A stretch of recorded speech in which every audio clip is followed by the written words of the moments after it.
is the wall to those who fell in the Warsaw Uprising at the Warsaw Uprising Museum.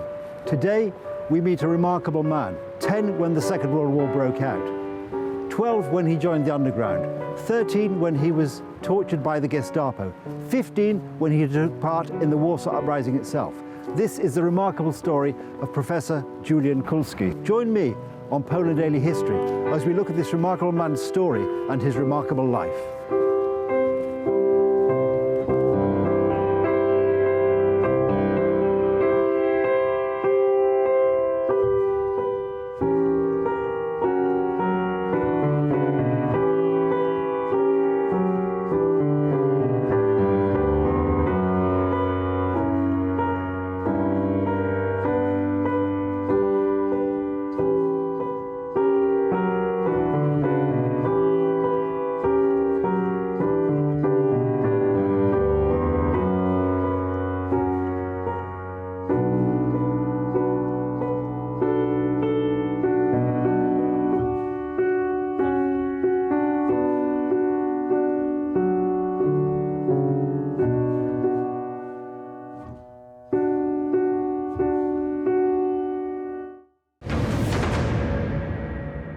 Professor, I wonder if we could just now, in more detail, look at the time when you joined the underground in 1941, and you joined a section, as you said earlier, led by your former scoutmaster.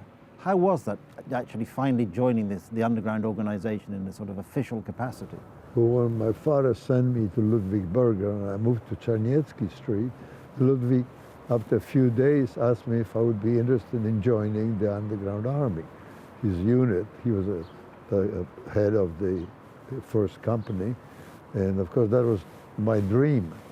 I've been dreaming about it, so my father went.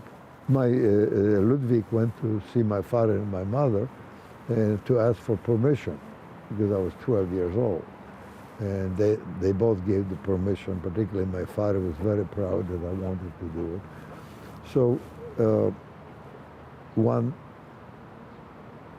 dark night, I went with Ludwig to near the Citadel, and there were about 15, 16 young people standing in a row, and I joined them, and we swore allegiance to Poland, to the Polish army.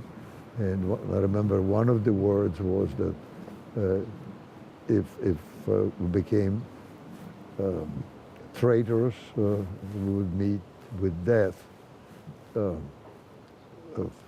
It was a very moving experience. It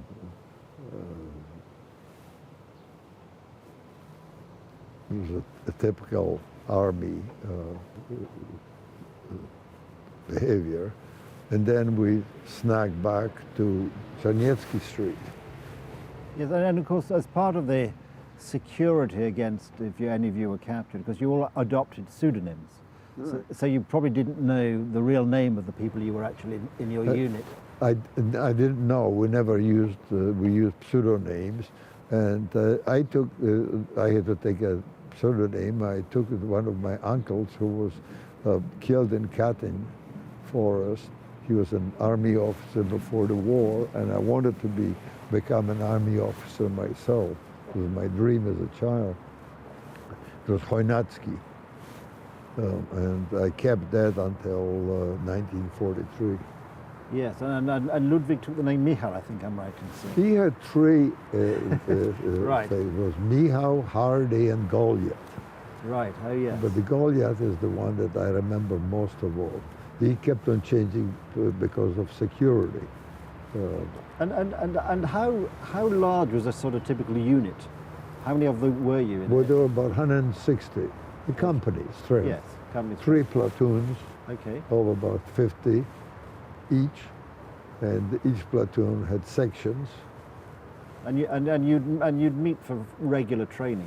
We would meet in sections usually. The only time we met as a company was generally on special national holidays, and he would take out the whole company into the forest, and we would tried to actually get the arms so we would be able to shoot, to train with rifles, with pistols, and also had a priest who said a mass. It was very moving things, and that's how we trained in the field. Sometimes we went outside on somewhere into other places of forests in order to train. That was the actual training. And was it actually possible to train with with live ammunition, and for the Germans not? I know you went into the forest. I mean, was it possible to make a lot of noise without the Germans noticing? Well, generally speaking, Germans didn't go into the forest because they were afraid of the partisans. Right. But at one time we were being trained in Żoliborz. It was just before the uprising, and we saw, and it was just before the uprising, we were fully with ammunition, and we saw a company of German soldiers doing the same thing. But when they saw us, they disappeared. And they didn't want to fight. Didn't want to fight at that stage. And were the German occupiers, the soldiers on the streets, did you detect they were nervous that there might be some sort of underground movement, that individually they might be in danger? Well, of being they never picked off? walked singly to start Right. with. They had an order of usually 2 or 3 of them for security reasons, because we used to, not even before we even tried to kill them, was to throw acid at the clothes. So that if it hit the face, it could do some harm. So they were afraid of us. And once And you... in the streetcar, they had a special section in just for the front, Germans. Nur für Deutsche, and we, the slaves, had to sit in back. It was kind of like what happened to me when I got to Alabama in America, and I didn't like that. No, I sat in front. Of course, yes. And can you recall what your sort of first, if you like, operation was, as your sort of first live operation as a member of the underground, your first mission? Well, my first mission was to be sent into with messages, but Ludwig took me at one time, it was just before the ghetto uprising, into the ghetto to make a connection with the Jewish freedom fighters. And that was quite an experience. Yeah, I read that. That's quite a moving part of Yeah. the book, actually, describing blindfolded and taken in underground. And changing clothes. So you blended in when because although we were slaves and we were killed left and right, it was not half as bad as within the ghetto. And did the Germans themselves venture into the ghetto very often, or did they just keep everybody locked in? And Well, they used to use the ghetto as a place to a shooting range. Even the Hitlerjugend, the young kids, would shoot living Jews on the streets. And this was one of the things which I saw. that's interesting, because I just remember, and again, I remember in the book when I read about when you found, or the family found, that Uncle Norbert had been taken from the Pawiak prison and had been sent to Auschwitz. And you write in the book very movingly that you knew that Auschwitz was a place of hanging and death and torture and poison and gassing. And knowing that, one of the things that has always struck me as odd is that knowing that this was the likely fate of so many people, why they didn't fight sooner. And I remember in your book... Why, who didn't fight sooner? For example, some of the Jews in the ghetto fight sooner. But the point I wanted to make is, I think it's a point you yourself, you write in the book that you asked your father why people didn't fight if they knew what was happening to them. And your father said to you, don't talk about things you don't really understand. Right. And this came to me in the book, and I just wondered if you'd reflected on that, and if you could work out why people didn't sort of rise up or fight sooner? I think there was basically the difference in age. Young people, children and youth wanted to fight both inside the ghetto and outside the ghetto. But the priests and the rabbis would hold them back because they knew what the repercussions would be, what the Germans would do.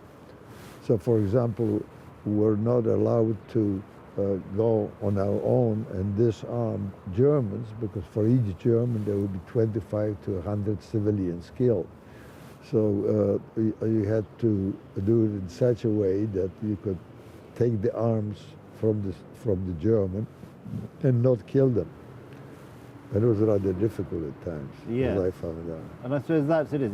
One can be individually brave, but the consequences are not suffered by you as the brave person. They're suffered by your friends, your family, your neighbours. And I suppose that is probably a very strong influence on the elders, the older members, saying, please curb your youthful enthusiasm. Also, not all of the grown-ups, the adults, were part of the underground. Therefore, they certainly were against it, and some of the parents were against their children being in the underground because they knew that it was very dangerous. It was the same within the ghetto, with the Jewish families. It is hard for those of us who have not been through it to actually understand the sheer horror. Well, it was a daily horror or an hourly horror. Of course, human beings can get used to anything, and because we have to. Exactly. So we had to live our lives as children. We had to grow up, and we had some fun, which was when we didn't fight.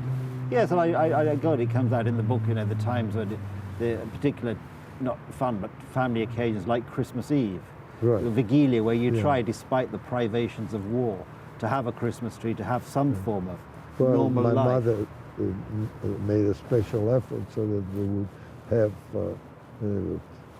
save food for weeks in order to make the feast.